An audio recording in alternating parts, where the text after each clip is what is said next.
पहले greater Hyderabad municipal corporation की आवाम को, वहाँ के तमाम वोटर्स को, राय दहिंदगान को अपनी जानिब से उनका शुक्रिया अदा करता हूँ कि उन्होंने पोलिंग के दिन निकलकर अपने अपने वोट का इस्तेमाल किया, बावजूद इसके कि अभी भी पूरे मुल्क में और हर जगह पर कोरोना वायरस चल रहा है। और अगर पोलिंग परसेंटेज में और इजाफा होता तो और भी अच्छा होता, मगर जिन्होंने निकला अपने वोट का इस्तेमाल किया, मैं इनको मुबारकबाद देता हूं। और क्योंकि उन्होंने हमारी जमहूरियत को मजबूत करने का और जो आवाम को एक मौका मिलता है 5 साल में एक मरतबा अपने वोट को डालने का, उन्होंने उसका इस्तेमाल किया। दूसरी जानिब में साथ ही साथ हमारे पार्टी के तमाम मेंबर्स का, अराकीन का दिल की गहराइयों से उनका शुक्रिया अदा करता हूं कि बड़ी मेहनत और जुस्तजू उन्होंने की, और साथ ही साथ जो 44 बल्दिया के कॉरपोरेटर्स डिवीजन्स पर मंजलिस के उम्मीदवारों को कामयाबी मिली, मैं वहाँ के तमाम वोटर्स को, राह दहिंदगान को, वहाँ के बुजुर्गों को, इज्जतदार माँ और बहनों को, गयूर नौजवानों को उनका शुक्रिया अदा करता हूँ। और साथ ही साथ मैं ये बताना भी चाहूँगा कि MIM की जो कामयाबी हुई है, 5 साल पहले भी हमारे पास 44 कॉरपोरेटर्स थे, और जब हम 60 म्यूनसिपल वार्ड्स पर इंतखाबात में हिस्सा लिया था, अब के बार हमने 51 म्यूनसिपल डिवीजन्स पर हमने इंतखाबात में हिस्सा लिया, और उसमें से हमने 44 म्यूनसिपल सीट्स पर कामयाबी हासिल की। मैं हमारे तमाम पार्टीज़ के MLAs का, पार्टी के ब्रांच प्रेसिडेंट्स का, बूथ प्रेसिडेंट्स का, इन सब का शुक्रगुजार हूं कि हम तमाम ने मिलकर टीम वर्क की, और ना सिर्फ इलेक्शन कैंपेन के दौरान बल्कि MIM पार्टी साल के 12 महीने अवाम के दरमियान में रहती है, और उनके दरमियान में रहकर उनके अच्छे में, उनके बुरे में, उनके तकलीफ में, उनकी खुशी में उनका साथ देती है। इसीलिए कि हमारा ये कांस्टेंट अवाम के दरमियान में रहना, उनसे मुलाकात करना, अवाम को दस्तयाब रहना, या जिसको अंग्रेजी में कहते हैं एक्सेसिबल रहना, वो भी हमारी कामयाबी में एक बहुत बड़ा रोल अदा किया। साथ ही साथ जब 3 महीने लॉकडाउन था, उस दरमियान में MIM पार्टी की तरफ से लॉकडाउन में गरीब अवाम की खिदमत करना, उनमें तमाम रेशन किट्स को उनमें जाकर उनको पहुंचाना घर तक, पेशेंट्स जो बीमार पड़ रहे थे उनके लिए अस्पताल में इंतज़ाम करना, और फिर जो हैदराबाद में 100 साल के बाद इतनी ज़्यादा बारिश आई, उस 2-3 दिन के अंदर जो MIM के तमाम जिम्मेदारान ने मेहनत की और बाद में हमने उनको जो रिलीफ पहुंचाया, यकीनन वो भी इसमें बहुत बड़ा रोल अदा किया। बहरहाल मैं तमाम अपने पार्टी के जिम्मेदारों का, और ये हमारी कामयाबी पूरी में हमारे पार्टी के मेंबर्स को क्रेडिट जाता है, और उन तमाम वार्ड्स के वोटर्स को क्रेडिट जाता है। MIM पार्टी ने 51 म्यूनसिपल सीट्स पर कंटेस्ट किया, और आप जानते हैं कि हैदराबाद पार्लियामेंट कॉन्स्टिट्यूंसी में हमने 44 डिविजन्स में से 34 पर कंटेस्ट किया, और 33 म्यूनसिपल वार्ड्स पर हमको कामयाबी मिली। मैं फिर से कह रहा हूं कि हैदराबाद पार्लियामेंट्री सेगमेंट में 44 म्यूनसिपल डिविजन्स हैं, जिसमें से MIM ने 34 पर कंटेस्ट किया और 33 पर हमने कामयाबी हासिल की।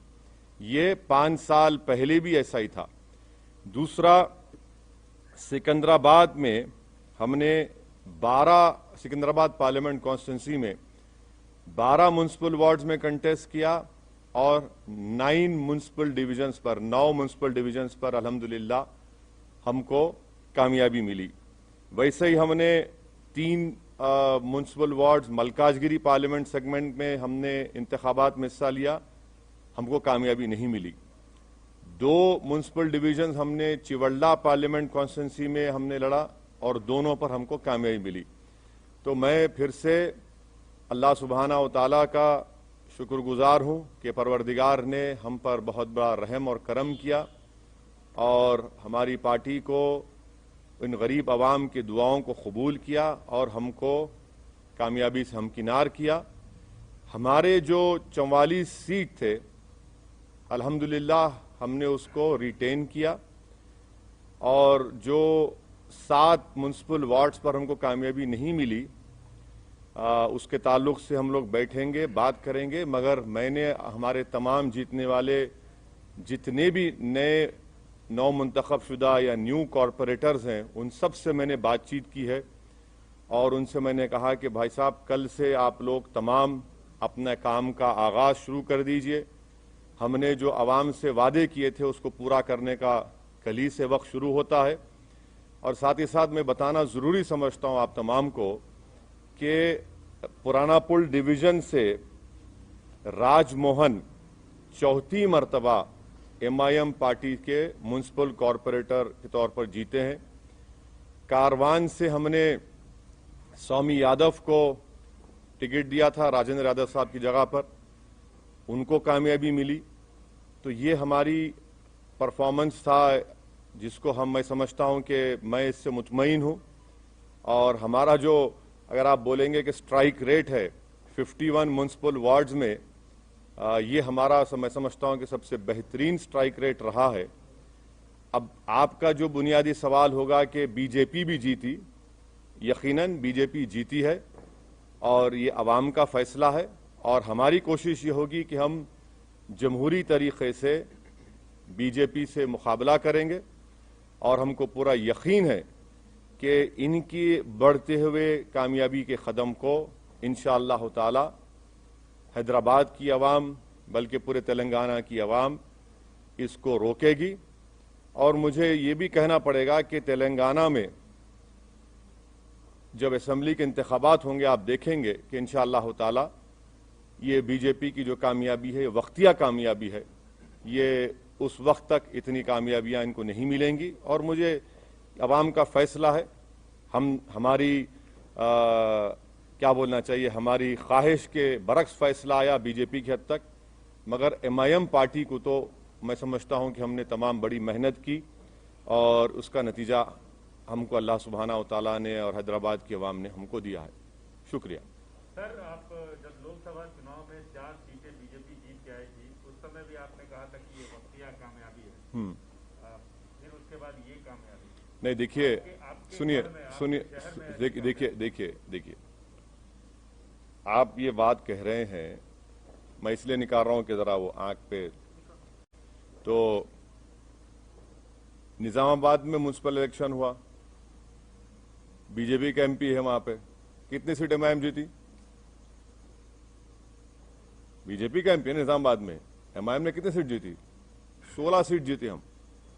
तो आपको बता रहा हूं कि होगा ये, इलेक्शन का वर्डिक्ट है, म्युनिसिपल इलेक्शन है, थोड़ा ऊंच नीच होती है।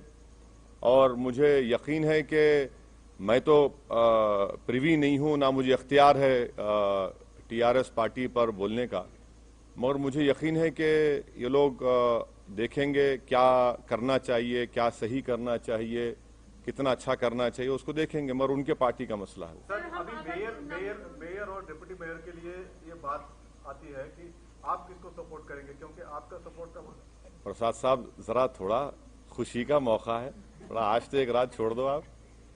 लेकिन बहुत अहम बात है। हाँ बिल्कुल है, नहीं हर चीज अहम है। इतनी बड़ी कामयाबी हमको जो मिली है वो यकीनन एक बहुत बड़ी कामयाबी हमको मिली है और हम फैसला करेंगे, बैठ के बात करेंगे। कल मैं हमारे पार्टी के तमाम जिम्मेदार हजरात से मैं उनसे बात करूंगा, उनसे मशवरा करूंगा, उनकी राय हासिल करूंगा, उसके बाद हम कोई फैसला करेंगे। यकीनन हमको फैसला करना है, हम करेंगे। सर, योगी आदित्यनाथ ने ये कहा है कि भाग्यनगर का भाग्योदय अब शुरू हुआ है और JP नड्डा ने भी ये कहा है कि 2023 में बीजेपी की सरकार होगी, KCR की करप्ट सरकार को हम निकालेंगे।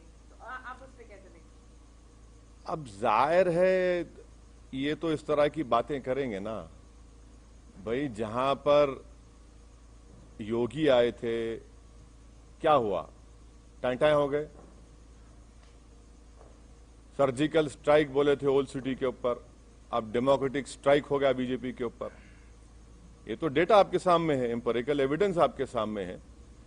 हम तो योगी आदित्यनाथ से यही कहेंगे कि आप तो मुंबई गए थे, ज्यादा एक्टिंग मत करिए, हकीकत की दुनिया में आ जाइए और जो जुल्म वहां पर दलितों पर किया जा रहा है उसको खत्म करिए।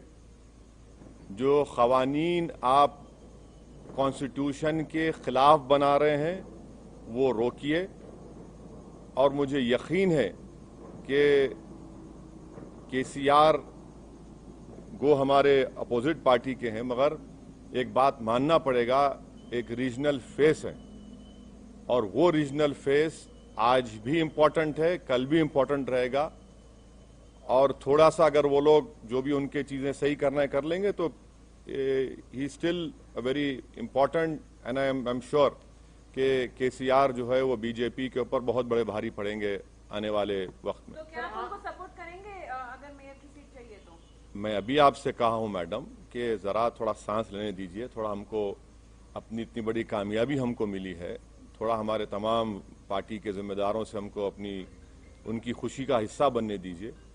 और कल सुबह में हम तमाम पार्टी के हमारे जिम्मेदारों से, एमएलएज हैं, एमएलसीज हैं, सीनियर हमारे पार्टी के लीडर्स हैं, उन तमाम से बात करेंगे, मशवरा करेंगे और जो भी फैसला होगा आप तक पहुंचाएंगे। सर, आपने अपने घर हैदराबाद से अपील की थी जब चुनाव प्रचार कर रहे थे कि बीजेपी को यहाँ पर कंप्लीटली रिजेक्ट किया जाना चाहिए, लेकिन आप ही के घर में बीजेपी नंबर कहाँ देखिए, आप लोग नेशनल चैनल पे आपको बड़ी मोहब्बत हो गई असदुद्दीन ओवैसी के घर में।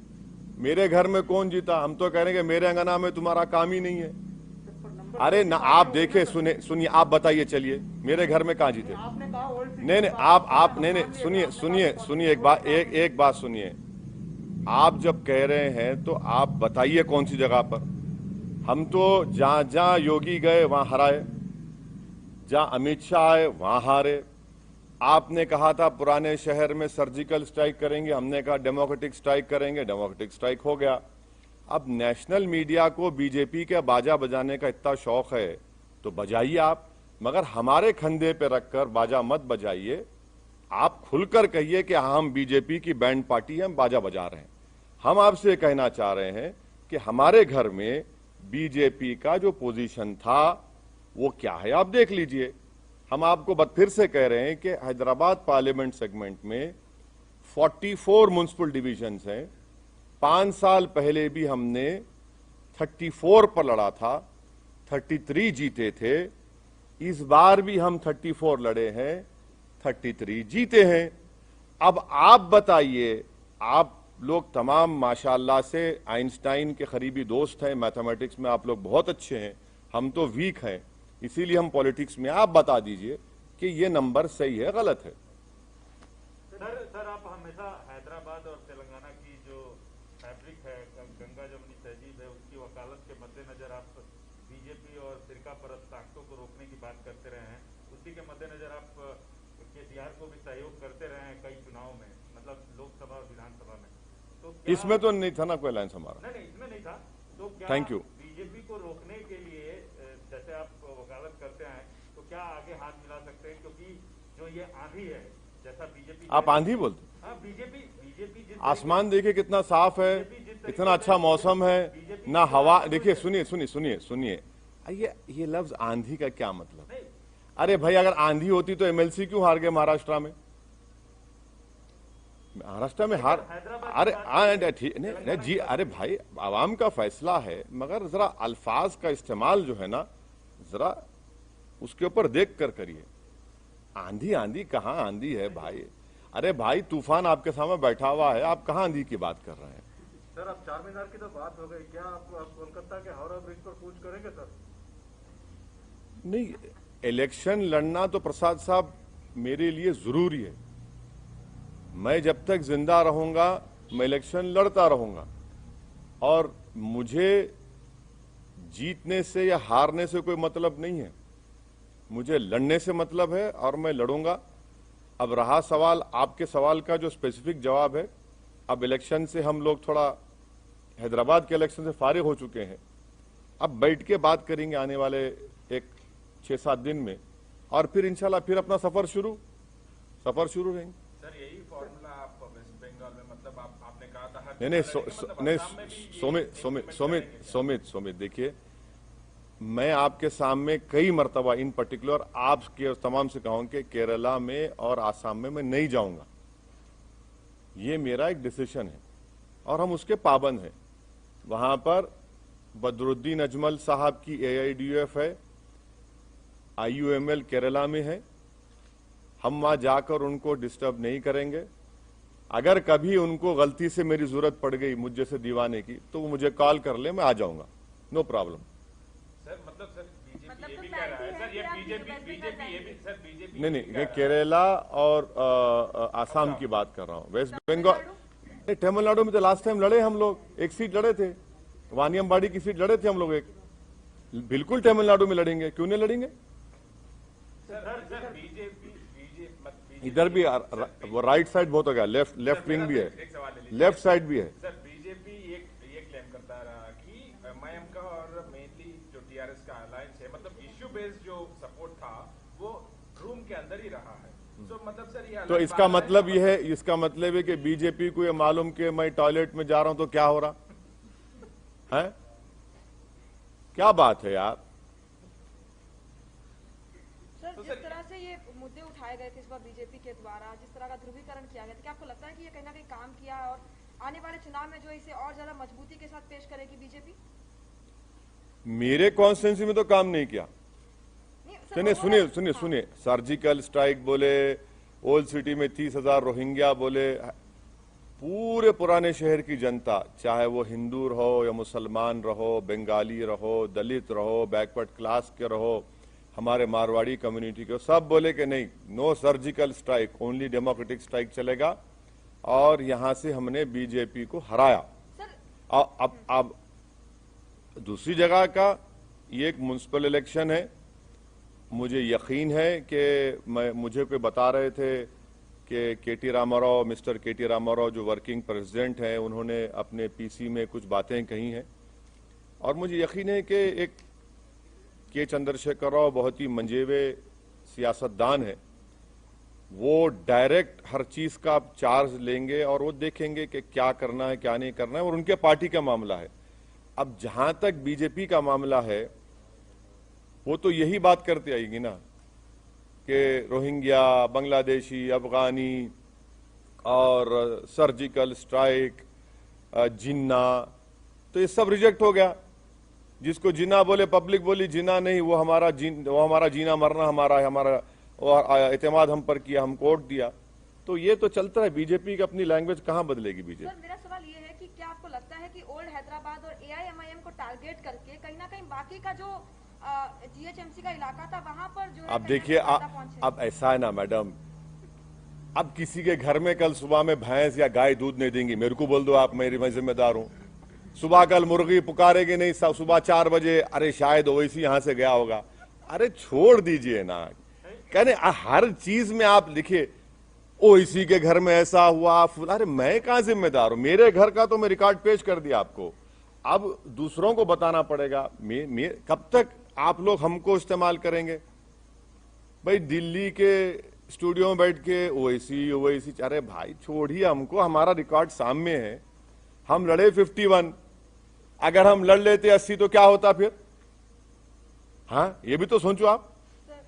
सर बीजेपी का 4 से 45 हो जाना क्या आपके लिए चिंता की बात? हाँ, बीजेपी का 4 से 45 बोले एक मिनट सर, बीजेपी जहां MIM का कैंडिडेट नहीं था वहां ओवैसी और MIM को टारगेट कर रही थी और ये अचीवमेंट उसको मिला। तो क्या आपको नहीं लगता है कि इस तरह से करके पोलराइज किया और ये चीजें आई? अरे आप, मेरे को एक बात समझ में नहीं आ रही, आप कब तक मेरा नाम लेते रहेंगे? माने बीजेपी आपको नहीं, आप माशाल्लाह से आप अनबायस्ड थे, मेरे को मालूम नहीं, मगर कब तक मेरा नाम लेंगे आप? भाई मेरा नाम कब तक लेंगे?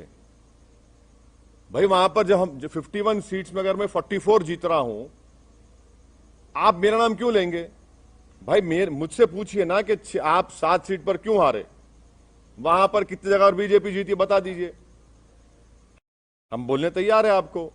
मगर हर जगह पर असदुद्दीन ओवैसी एमआईएम करना गलत है। वो नहीं, मैं जो भी कर रहे हैं वो गलत है, और अगर कर भी रहे हैं तो उनका नेगेटिव वोट है, वो कभी भी चेंज हो जाएगा, देखना आप।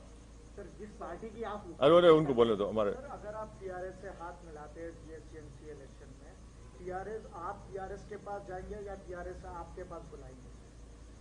हाथ मिलाते जीएचएमसी इलेक्शन में अभी जो हुआ है चुनाव में, सर अभी तो फंस गया ना मामला, अभी फंस गया ना सर? फंस गया। हाँ सर, एक्स ऑफिशियो वोट पे अगर डालेंगे तो हाँ? फंस ही गया ना सर। अगर उनके पास तो 30 एक्स ऑफिशियो वोट्स है, अगर वो भी मिलेंगे तो कार फंस की ही गया ना चाबी मामला। कार की चाबी और स्टीयरिंग आपके हाथ में है। नहीं, मैं आपसे रिक्वेस्ट कर रहा हूं, मेरी गाड़ी में बैठो आप। आजकल तो लोग हमारी गाड़ी में रोक के हाथ मिला रहे हैं, उसको भी आप लोग चला रहे, वायरल बना रहे। अरे क्या बात है, कोई बात है? अरे कोई नहीं है, नहीं, हमारी गाड़ी अलग है, उनकी गाड़ी अलग है। क्या हम क्या भूखे फकीर है? गाड़ी नहीं है हमारे पास, मोटरसाइकिल है, मोटरसाइकिल फिरा। अरे क्या बात कर रहे हैं आप? क्या? सुनिए एक बात सुनिए, ये पूरे इलेक्शन कैंपेन में मैं खुद अपनी मोटरसाइकिल पर 650 किलोमीटर फिरा हूं। अब बोलो आप। और 65 पब्लिक मीटिंग एड्रेस किया मैं। अब रहा सवाल कि आपका इनडायरेक्ट नहीं, मेरी गाड़ी अच्छी है। मैं आप तमाम को दावत दूंगा, अगर बैठना है तो आइए, लिख जाता हूं आपको, हैदराबाद का दिखाता हूं आपको। जहां तक मेयर डिप्टी मेयर का सवाल है, आप टाइम दीजिए, कल मिलेंगे, थोड़ा खुशी का मौका है, थोड़ा उसको एंजॉय। नहीं, गाड़ी नहीं है मेरी गाड़ी। देखिए सुनिए, जहां तक एमआईएम पार्टी का जो डिसीजन होगा वो मैंने फिर से आपको रिटीरेट कर रहा हूं, फिर से बोल रहा हूं कि हम अपने पार्टी के एमएलए से, एमएलसी से, पार्टी के सीनियर लीडर से, हमारे पास एक प्रोसेस है, हम लोग बैठेंगे, बात करेंगे, उसके बाद बताएंगे आपको। इतनी जल्दी क्यों आपको है? हेडलाइन न्यूज आप जब बनाइए, अभी क्यों बनाएंगे? सर खुशी का मौका है सर, आपके लिए खुशी का मौका है, बहुत खुश हैं। टीआरएस हारी है, आपकी दोस्त है, हारी है, आपको फिर भी खुश है, बताइए। नहीं, देखिए आप क्या बोलना चाह रहे हैं? नहीं, क्या बोलना चाह रहे हैं आप? बोलिए। आपने क्या बोलना चाह रहे हैं? नहीं, अरे देखिए ना, बगैर आपके सपोर्ट के तो आगे नहीं बढ़ सकते सर। अरे भाई साहब, ये तो अभी तो इस रात को तो गुजरने दीजिए, कल सुबह का सूरज नया निकलेगा, कल बात करेंगे, बात करके पार्टी में क्या होगा, क्या करना है, कैसा करना है। हम कहां छोड़ के भागेंगे आपको? ना आप छोड़ेंगे ना हम छोड़ेंगे आपको, फिक्र मत करिए। ऑलरेडी कॉल नहीं आया है सर। हाँ, आपको कॉल ऑलरेडी मेरा फोन आप रख लो, सुबह तक अगर आप सो गए तो आप मेरे को सुबह लाके दे दो, आप रख लीजिए फोन, मैं देने तैयार हूं आपको मेरा फोन। एक सवाल पूछ ले सर। एक सेकुलर पार्टी लॉस की है, उसका आपको दुख है या खुशी है? हाँ, एक सेकुलर पार्टी लॉस की है यहाँ पे। नहीं, मैं आपसे कह रहा हूं ना कि यकीनन मुझे इस बात का पूरा यकीन है कि के चंद्रशेखर राव एक ना सिर्फ तेलंगाना बल्कि साउथ इंडिया का एक बहुत बड़ा पॉलिटिकल चेहरा है, और वो जब सामने आएंगे और आ रहे हैं, वो देखेंगे उनकी पार्टी का मसला है, क्या क्या हुआ, क्या नहीं हुआ, क्या करना चाहिए, कैसा करना चाहिए। टीआरएस अभी भी तेलंगाना में रूलिंग पार्टी के साथ साथ एक फॉर्मिडेबल पॉलिटिकल पार्टी है, और एक तेलंगाना की जो रीजनल सेंटिमेंट है वो उसको रिप्रेजेंट करती है। उस बात को आपको समझना है, और यकीनन उनको नहीं मिली, वो नियरली 42-43 सीट्स पर उनको नाकामी मिली। मुझे यकीन है कि केसीआर इसको देखें, क्योंकि उस आदमी का पॉलिटिकल जर्नी मैं जानता हूं। जब मैं एमएलए था अकेला असेंबली में, जब से इनको देख रहा हूं, वो देखेंगे। सर जिस पार्टी की आप मुखालिफत करते हैं, सर एक सवाल ले लीजिए। अब ये आप कुछ पूछना चाह रहे हैं मैडम? एक सवाल सर, जिस पार्टी की आप मुखालिफत करते हैं, वो पार्टी जो है 4 से 45 हो जाती है सर। आप असदुद्दीन ओवैसी इस बात से चिंतित नहीं है सर? क्या असदुद्दीन ओवैसी इस बात से चिंतित नहीं? अच्छा, इंग्लिश में बोलिए, इंग्लिश में। So today the results of GHMC municipal elections have come out. I want to thank the people of Greater Hyderabad Municipal Corporation and all the people who have come out and voted on the polling day. I was hoping and expecting that the polling percentage would be more higher, but anyway, the people have come out and voted, and I'm very grateful and thankful to them that despite COVID and Corona still being there, they have come out and voted for their respective political parties. I am thankful to the Almighty Majestic Allah Subhanahu wa Ta'ala for His great blessings, and I'm also thankful to the people of Hyderabad, the voters of those 44 municipal wards where MIM party could regain them. I'm extremely thankful, and I have no words to thank my party members, my MLAs, my MLCs, my colleague from Imtiaz Jalil who had come down and campaigned here, and to all of them whose hard work, Alhamdulillah, Allah Subhanahu wa Ta'ala and the people of Hyderabad have rewarded us. We were able to retain the 44 municipal wards out of the 51 we had contested, and this is the highest strike rate of a political party. And let me also please remind you that 5 years ago, MIM had contested 60 municipal wards and we could win 44. This time we contested 51, we could win 44. And to all the national channels, I would urge them to listen to what I am telling now, that in the Hyderabad Parliament constituency, which also includes the heart of Hyderabad, जिसको हम बोलते धड़कता हुआ दिल of Hyderabad, where BJP said we'll do a surgical strike, the people of Old City have done a democratic strike on the BJP and Sangh Parivar. In the Hyderabad Parliament constituency, there are 44 municipal wards. MIM party contested 34 and we won 33. This is the same number which we contested 5 years ago, and now it is the same number. In Chivalla Parliament constituency, we contested 2 municipal wards. We again retained them, Alhamdulillah. In Malkajgiri Parliament segment, we contested 3 municipal wards. We could not win. In Sikandrabad Parliament constituency, MIM contested 12 municipal wards. We won 9. That is the exact position of the victory of MIM party. And thirdly, I have spoken to all my newly elected municipal corporators. I have congratulated them and I have reminded them that their victory has been possible only because of the Almighty God, the hard work put in by all the MIM members, and because of the voters of their respective wards. And I have told them in clear terms that their work should start from tomorrow onwards, and they should try and fulfill the promises that have been made by the MIM party to the electorate of that respective municipal wards. And may I also tell you that this victory also shows that MIM party's continuous work of being in the midst of the common man, representing them, being in their happiness, helping them when they are in trouble, and helping them whenever they required any helping hand. That is why the MIM party could retain 44 municipal wards. Tremendous yeoman work was done by MIM MLAs, MIM members during the lockdown period, wherein MIM MLAs and members, they took a huge risk on their lives, and during the peak of Corona, we were able to distribute whatever we can from our side, ration kits to not only people of Hyderabad and Secunderabad, but even to migrant laborers.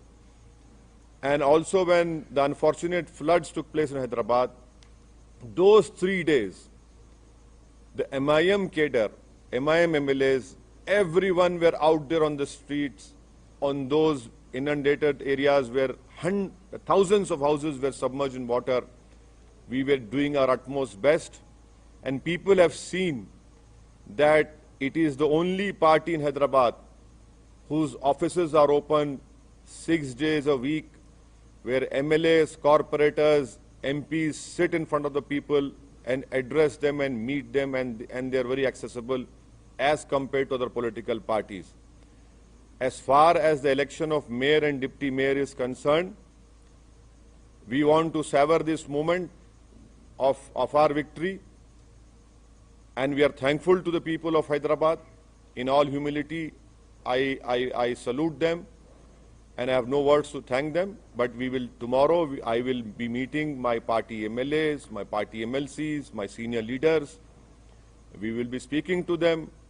I'll be asking for their views and their advice, and accordingly we will take a decision, and definitely we will let you know. So this is what I have to tell you as far as today's electoral verdict of Greater Hyderabad Municipal Corporation is concerned. Sir, as you said, the people have done democratic strike on the BJP party Sangh Parivar.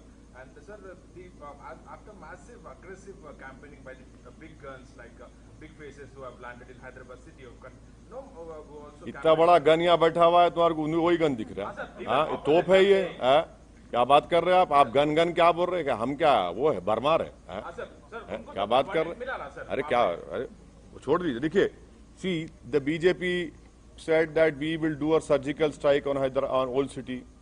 The BJP said that there are 30,000 Rohingyas in voter list.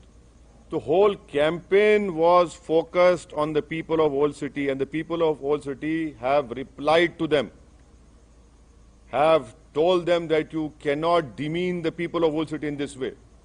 And they have given a proper befitting reply to BJP, and that is why you see in Hyderabad Parliament constituency, the BJP have lost badly as far as MIM is concerned, and I'm thankful to the people of Old City. And please stop using these terms like big guns, that gun, this gun. What is that gun? This is democracy. Gun will not work. Ballot will work. And that is why, and if you are saying gun, हम कोई कम है क्या? हम भी तो अरे हमको क्या बोलेंगे आप? क्या बोलेंगे? कैनन बोलेंगे? हाँ, वो बोल लो. बिग फेस, छोटा फेस वाले चलता, बट ऐसा ना को बोलो आप. गन है. You see, your love for BJP comes out when you ask me a question, so I cannot stop you for that. So, but if they've seen 100% increase from last year, how do you see that big jump from the BJP? Yes, it is. Yes, it is a verdict given by the electorate of Greater Hyderabad Municipal Corporation, but I am not privy to the affairs of BJP or TRS. But I can tell you as a student of politics that K. Chandrasekhar Rao is a formidable political face of South India, and he represents the ideology and hopes and aspirations of all the Telanganites, of their regional Telangana feeling. And I'm sure that he will look into all what wrong has happened. And the little I know of KCR, I'm sure that he will rectify those things, and he's still the face of Telangana and its ideology. No, sir, you as an MP of Hyderabad, how do you see this jump? That is what I'm asking, because you have seen this for decades now. So how do you see this jump all of a sudden? See, we have seen these jumping jacks. Jack in the box always happen. Doesn't matter. It has happened, but as far as I am concerned, we have contested 51 seats. So what is that saying? One bird does not make a summer. So it doesn't matter. People of Hyderabad are very sharp, very shrewd, and I'm sure that this is just a one-time victory for BJP in municipal elections, though they can claim everything now because they have won some seats. But definitely in the long run, you will see that things will definitely improve, and their increase, which you are saying, jump and whatever it is, but it will not, it will come down. Sir, well, this formula will be implemented in the West Bengal, as you also said about Assam and Kerala and Tamil Nadu. Just also say that. No. As far as contesting in West Bengal is concerned, I'm free from the elections of GHMC. I will speak to my people from West Bengal, and then we'll decide what is wrong in contesting. You must contest elections. A political party must contest elections. We know. See, I am not afraid of losing elections. I have said this many times, and we'll decide what to do. Anything else? Thank you so much. Good night.